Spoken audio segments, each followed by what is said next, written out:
Reverend Blaine will now share a Dharma message.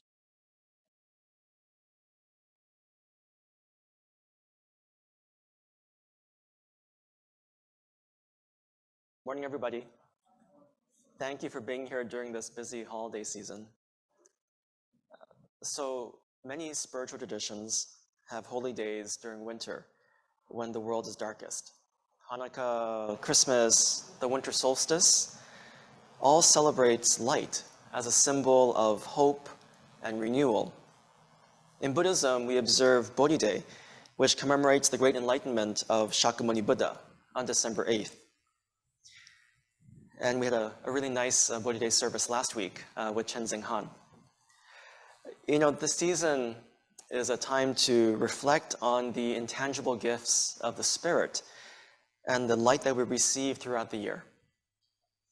On Bodhi Day, we rejoice in the promise of universal liberation through the Dharma, the spiritual insights into the nature of life that the Buddha discovered. You know, he taught us about the truths of birth, old age, sickness, and death, and I've come to appreciate these truths a lot more over the past few weeks. And I'm sure all of us have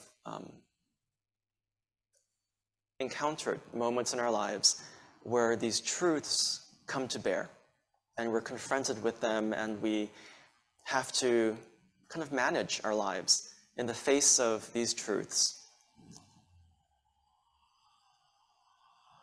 And so we are so fortunate to receive this gift of the Buddha's teaching, which enables us to awaken to the dynamic working of wisdom and compassion in our lives, to be able to see life just a little bit clearer, if not imperfectly.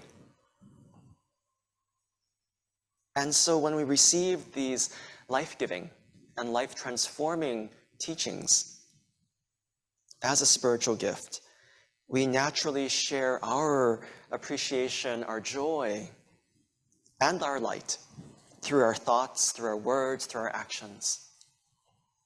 It is said that after spending the long dark of the night under the leaves of the Bodhi tree, Siddhartha Gautama would realize enlightenment when the morning star appeared in the eastern sky. Dispelling his spiritual darkness, he would become the Buddha, the awakened one, declaring, "At this moment, all beings and I awaken together." So, how many of you know that we have a Bodhi tree on our campus? Do you know where it is? Morris knows. He helped to plant it, I think, yeah? It's right by my house, by the wall, where the orchids are. So it's in a little pot. So, and so throughout the year, it kind of, grows leaves and kind of sheds leaves. And one time I was like, oh, it looks like it's dying. All the leaves had fallen off.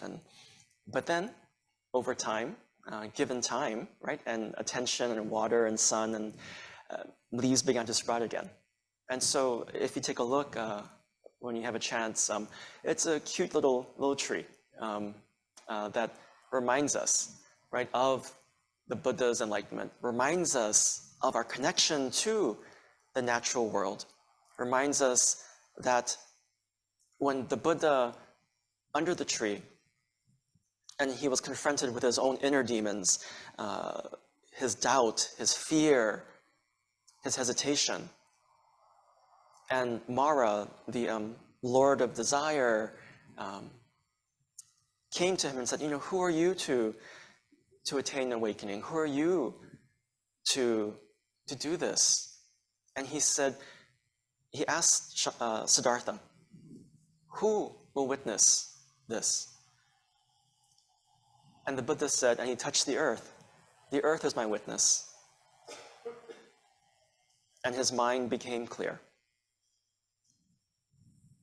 And so this promise of universal awakening from our darkness, of our own greed, our anger, our ignorance, is the hope that the Buddha offers us unconditionally, freely.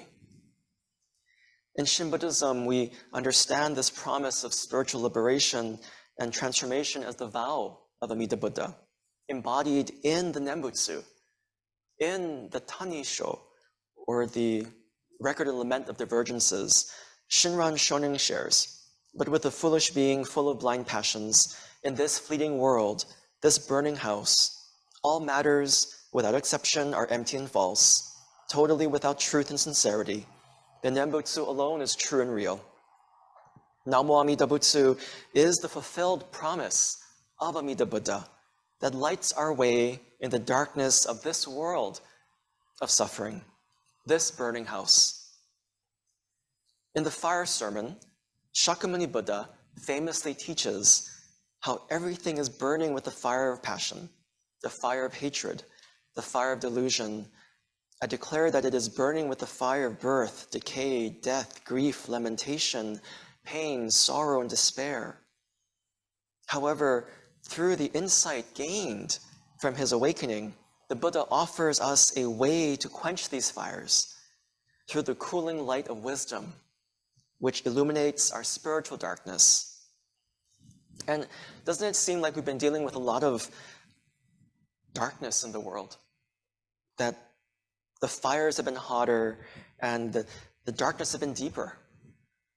From our climate crisis to our politically polarized society to the destructive forces of hate and discrimination which threaten to consume us, we are struggling to find hope and light in the long shadow of our spiritual night.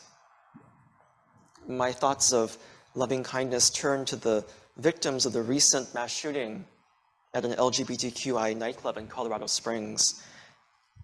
A place of safety was violated, and innocent lives were lost because of anger and ignorance. Yet, we do nothing to curb the epidemic of gun violence plaguing our communities, and we actively cultivate the conditions for hate and violence towards others. Our unexamined inner darkness is consuming us, and we need to bring light into those dark places. In my rumination on the state of our world, I recently rediscovered the words of the author L.R. Nost, who wrote, I actually saw this on Facebook on a little meme, and it says, "Do not be dismayed by the brokenness of the world. All things break, and all things can be mended. Not with time, as they say, but with intention. So go, love intentionally, extravagantly, unconditionally. The broken world awaits in the darkness for the light that is you." Her words remind me of how the Buddha roused himself from the bliss of his awakening under the Bodhi tree to re-enter this burning house of samsara to offer hope through the light of the Dharma. It is said in the story of the Buddha's enlightenment that he sat under the tree, and after his enlightenment, he continued to sit because he didn't think that anyone would understand what he was talking about, and he wanted to stay in this blissful state of enlightenment. But according to the story, Brahma came to him, one of the gods, and said, "You must come, and you must teach. You must share what you have learned for the benefit of all." And so he roused himself from his seat, and he began teaching for the rest of his life. This is the Dharma that we encounter, that we are so fortunate to have in our lives, to be able to live, to be able to practice. And so in a similar fashion, I'm reminded of how Amida Buddha's light of wisdom and compassion continually pierces through my darkness, revealing my own inner light, of how the heart of reality embodied in Namo Amida Butsu embraces and transforms my foolish self unconditionally. The Buddha's enlightenment was truly a journey within himself in which he discovered the potential for awakening that everyone possesses. We are all equally able to encounter and appreciate wisdom unfolding as compassion within our lives. This is why no experience is ever wasted. This is why there is always opportunity for learning and growth in all that we encounter throughout our lives. All the good, but especially those challenges that in our lives that push us to the edge of our comfort, that push us to the edge of our learning. I think the educators narrate that learning edge of where people are at, of where we are at, where we need to be, and how we become, and how we learn, and how we grow. The Reverend Kenru Suji shares a profound understanding of how enlightenment is truly a process of continual growth in his book, The Heart of the Buddha Dharma. And he says, "It is a common belief that enlightenment occurs suddenly and that it is a single great religious experience in life. But enlightenment is a growing experience that never stops. Each day we experience the joys and the sadness of life. And with each living experience, we come to a deeper understanding of the totality of life, its beauty and its ugliness, success and failures, victories and defeat, birth and death. Every activity of life has absolute meaning, for every motion, however significant, is the enlightenment experience." So it's not one and done.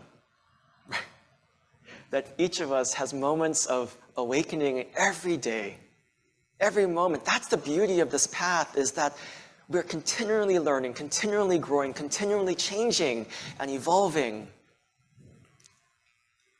And we realize the world of awakening is present in each moment in our ordinary, everyday lives. We are so fortunate the Buddha shared the way to keep our heart and mind open so we can fully experience this gift of life and discover the light within ourselves. The writer Young Pueblo describes this spiritual transformation in his book, Inward.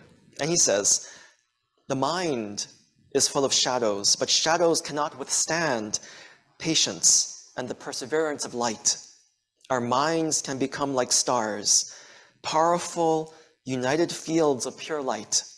But unlike a star, the healed mind will dwell in awareness and wisdom." I can't help but think that this is describing the Buddha's own awakening, and ultimately our own.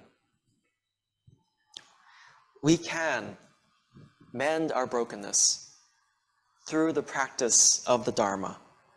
We can heal our broken world by embodying Amida's vow of compassion.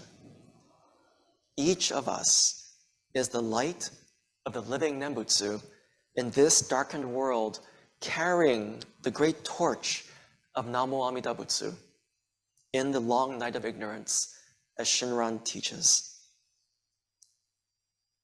So, during the dark of winter, well, not so dark today, but at the close of this year, let us rekindle hope by entrusting in the dynamic working of Amida's light, the light of compassion, the light of wisdom that embraces us and never abandons. So please join me in Gassho for a closing reflection. The words of Shandao, one of the 7 masters of Jodo Shinshu. "I take refuge in the teaching of Shakyamuni and Amida Buddha and open wide the gate for all beings so that they may enter the pure realm of enlightenment. May the gifts bestowed upon me by Amida Buddha be equally shared with all beings, and together awakening our body mind, realize the perfect realm of peace and bliss." Entrusting in the Buddha of all-inclusive wisdom and all-embracing compassion, we call the Buddha's honored name in gratitude, joy, and awareness. Namo Amida Butsu, Namo Amida Butsu, Namo Amida Butsu, Nammanda Butsu, Nammanda Butsu, Nammanda Butsu. Thank you.